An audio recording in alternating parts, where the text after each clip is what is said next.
Saksakallan gunarnavasya Vande Guru Sri Charanarvindam.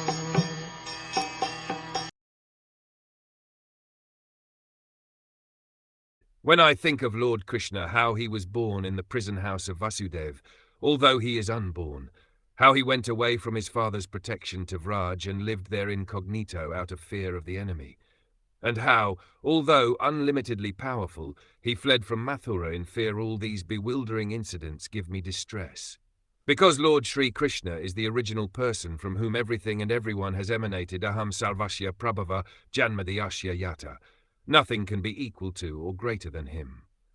The Lord is supremely perfect, and whenever he enacts his transcendental pastimes as a son, a rival, or an object of enmity, he plays the part so perfectly that even pure devotees like Uddhava are bewildered.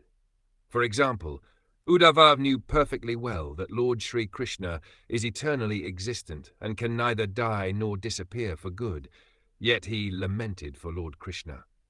All these events are perfect arrangements to give perfection to his supreme glories. It is for enjoyment's sake. When a father plays with his little son, and the father lies down on the floor as if defeated by the son, it is just to give the little son pleasure and nothing more. Because the Lord is all-powerful, it is possible for him to adjust opposites, such as birth and no birth, power and defeat, fear and fearlessness.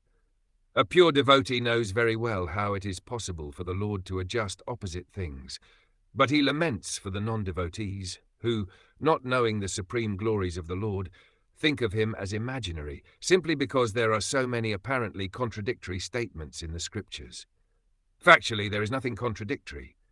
Everything is possible when we understand the Lord as the Lord and not as one of us, with all our imperfection.